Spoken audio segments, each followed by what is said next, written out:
Welcome to Old Vinyl Review.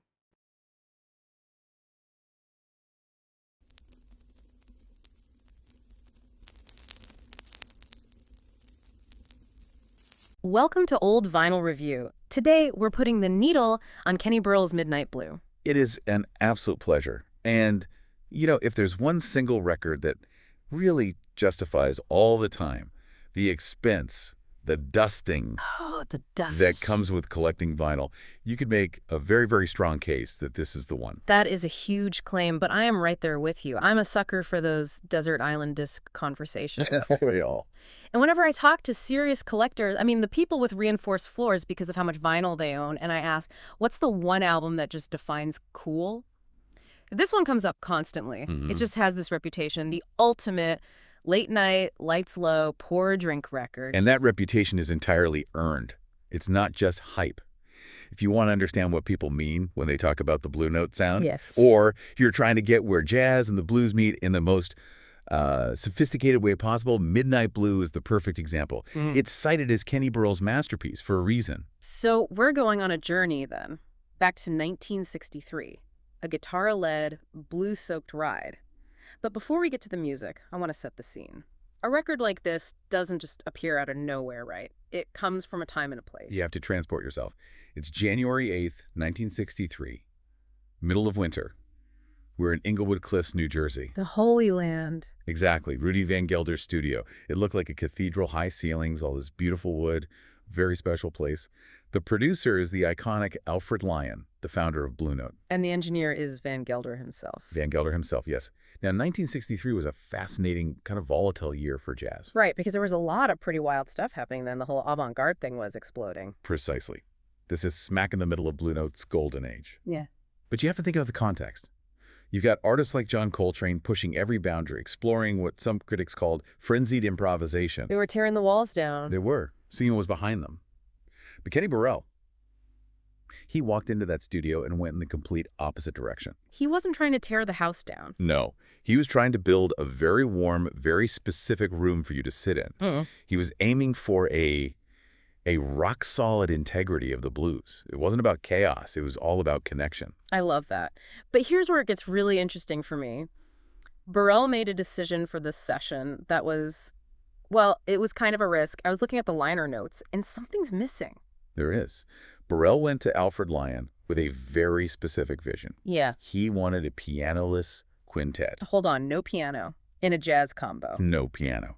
The lineup is Kenny Burrell on guitar, Stanley Turrentine on tenor sax, Major Hawley Jr. on bass, Bill English on drums, and Ray Barretto on congas. Does that even work? Usually when you take the piano out, things can sound a little thin. Well, that's the risk. It's like a rock band without a bass player. Don't you lose all that harmonic blue? It is exactly the risk. Normally, the piano provides that harmonic density. It fills up the sonic space with chords. It's the safety net, really. No safety net, right. If the soloist goes out on a limb, the piano's there to catch them. By removing it, Burrell stripped away that safety net. So he's walking the tightrope. He is. And it forces the guitar to be two things at once. The harmonic anchor and the melodic voice. But more importantly, just think about the physics of the sound. You take out that big piano banging out chords in the mid-range, and you leave all this air in the mix. You can actually hear the space between the notes. You can. It creates this transparency and intimacy that you just don't get with the piano there. It's the difference between a crowded room and a quiet conversation. That makes perfect sense. When I listen to this record, it feels like the soundtrack to a film noir. A moody, rainy night on Manhattan's Upper West Side. It's a midnight record, literally and figuratively. It feels lonely, but in a good way. That's a great way to put it. And that sound, it relies so heavily on the specific humans Burrell invited into that room. These weren't just random session guys. He picked musicians who knew how to breathe. Let's talk about them, starting with the man himself, Kenny Burrell. He's from Detroit, right? Yes. Born in Detroit, 1931, from a very musical family. And you have to remember, Detroit had this vibrant, gritty jazz scene. Burrell just soaked it all up. His big influences were Charlie Christian, Oscar Moore, Django Reinhardt. The original giants of jazz guitar. Right. But what makes Burrell so different, and what you hear instantly on this album, is his tone. It's so warm. It's not distorted like a rock guitar, but it's not thin and plinky either. It sounds thick. It's that tube amp warmth people obsess over. He plays with this incredible precision, a real cool under pressure sound. B.B. King, who loved Burrell, had a great quote about this. He said, "The blues is high school, but jazz is college." Ouch, a little harsh from the king of the blues. It was said with love. But the point was about harmonic complexity. And Burrell is the guy who blends that high school raw emotion of the blues with the college harmonic sophistication of jazz. He sits right in the middle. He's the professor who can still get down in the alley. And then, to balance that super clean guitar, you have the saxophone player, Stanley Turrentine. His sound feels like the perfect counterweight. Oh, absolutely. Turrentine was from Pittsburgh, and his sound is often described as thick, oily, and just deeply soulful. Oily is such a great word for a sound. It is, isn't it? It just slips and slides. It coats everything. But here's a crucial detail, and it goes back to that idea of texture we were talking about. Turrentine does not play on every single track. Yeah, I noticed that. He sits out on a few, including the title track, which really surprised me. And it changes the whole feel of the album from one song to the next. When he's there, it's a conversation. When he's gone, the guitar gets this solitary, introspective quality. It keeps your ear interested. And the rhythm section just holds it all down. Major Holly Jr. on bass. I read his nickname was Mule, which explains one of the song titles. Correct. And he was known for this solid, blues-rooted feel. He wasn't doing acrobatic bebop lines. He was digging into the floor. He grounded them. And then Bill English on drums, who was a former house drummer at the Apollo. That explains so much. The Apollo is R&B Central. That's a place for making people move. Exactly. His style is so understated. He's just serving the song, keeping the groove without being flashy. And finally, the secret weapon. Ray Barretto on congas. I love the congas on this album, but it doesn't sound like a Latin jazz record. They aren't playing salsa. No, and that's the genius of it. Barretto was a titan of Latin music, a major band leader. But here, he just adds grease. Grease. There's that word again. It creates this friction, this quietly throbbing rhythm that drives even the slowest tempos.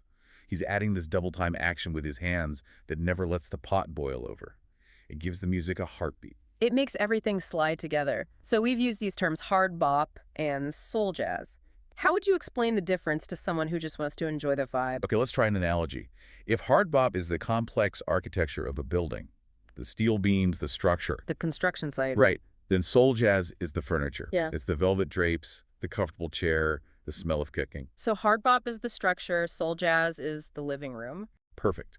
Hard bop gives you the minor keys, the blues forms. Soul jazz gives you the groove, the R&B influence, that immediate emotional connection. And Midnight Blue is the perfect marriage of the two. And this all wraps into that famous blue note sound. What was Rudy Van Gelder actually doing in there to make it sound like this? Because on headphones, it's spooky how real it is. Well, in 1963, his studio didn't have isolation booths for everyone. They were all in one big room. So you get this natural bleed of sound between the instruments. So you're hearing the air in the room moving around. You are. The result is warm, intimate, transparent. And because there's no piano clogging up those middle frequencies, you can really hear that room. That spatial dynamic is key. I feel like because the guitar and sax aren't competing with the piano, they don't have to shout over each other. They don't. They trade ones, these short little phrases instead of long fours. It shows this psychic connection. They're having a conversation, not a competition. Okay, let's get into the tracks. The album opens with Chitlins Carne. A classic. It establishes the mood immediately. You get that Latin clav beat from the rhythm section from Barretto, and it's this minor blues feel. It just struts. I know this song because Stevie Ray Vaughan covered it, but here it's so much more restrained. It is. Listen to the dialogue between Turrentine's sax, which has been called lugubrious or mournful, and Burrell's deceptively clean guitar. Turrentine is preaching, and Burrell is the choir answering back. It sets the table perfectly. Then we get to Mule. And this one is slow. Like really slow. Molasses slow. The vibe here is what some people call the bomb squad analogy. The bomb squad, like they're cutting the red wire. Exactly. The band maintains this immense tension, like they're defusing a bomb, but they never, ever let it go off. It's all about restraint. They just simmer. And that is so hard to do, to just sit in that pocket and not rush. Then the album takes a turn that always stops me. Lament. The emotional center of the album. And it's a solo guitar piece. Just Kenny. No bass, no drums, no sax. It's under 3 minutes, but it feels massive. And he's having a call and response with himself. It's incredibly vulnerable. It feels private. Like you walked in on someone and you're afraid to step on a floorboard. Exactly. It grounds the whole album. And then, almost as a relief, we get the title track, Midnight Blue. And Turrentine sits this one out too. Right? No saxophone. No. This is the track that captures that late-night mood perfectly. It has such a catchy, accessible melody. This is why the album appeals to R&B fans as much as jazz fans. It sings. You can hum it after one listen. And finally, let's jump to the closer, Saturday Night Blues. This is the release. Most of the album is in a minor key, very moody. But here we shift to a major key. It's an up-tempo, throbbing rocker. It feels like the sun is finally coming up. Or the party is finally peaking. It's the perfect transition from that deep introspection of the night into a calm Sunday morning. It leaves you feeling lighter. So let's zoom out. Why does this album still matter so much? Why is it constantly being reissued? I see it everywhere. Because it's the ultimate gateway album. It's accessible enough for a novice. The melodies are catchy, the structures are simple. You can put it on at a dinner party, and people who say they hate jazz will start tapping their feet. But it's not smooth jazz. It's not elevator music. Not at all. It's deep enough for a pro. It's a core text of blues-based improvisation. It represents the moment jazz got the blues in the most sophisticated way possible.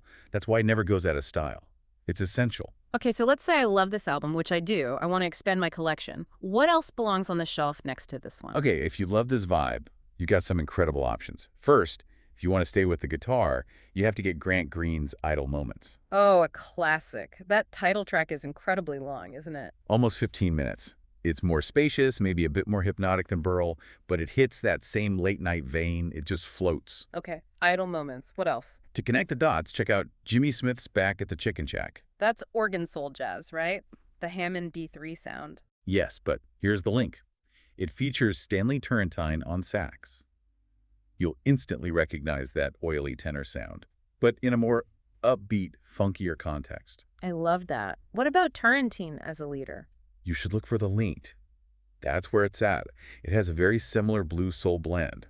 And if you want another classic from 1963, you need Lee Morgan's The Sidewinder. The Sidewinder is huge. More of a trumpet record, though. It is, but it's a hard bop classic with a massive groove. It shares that rhythmic infectiousness. And if you want to hear the piano side of this aesthetic, try Horace Silver's Song for My Father. That's a staple. It's got that same catchy, accessible feeling, but with the piano leading the way. You can really hear what Burrell removed by listening to Horace Silver. And for guitar fans, if I just want more six-string action. You can't go wrong with Wes Montgomery. Check out Full House. It's a live record, so it has a different energy, but Wes is the other giant of this era. Comparing his style to Burrell's is a great education. Those are all solid picks. I think I'm adding Idle Moments to my queue right now. That feels like the logical next step. An excellent choice. Well, that wraps up our look at Midnight Blue. If you haven't spun this one in a while, do yourself a favor. Turn the lights down, pour a drink, and let Kenny Burrell take you back to 1963. And listen for the silence. Sometimes the notes they don't play are just as important as the ones they do. Thanks for joining us on this deep dive. We'll catch you on the next one.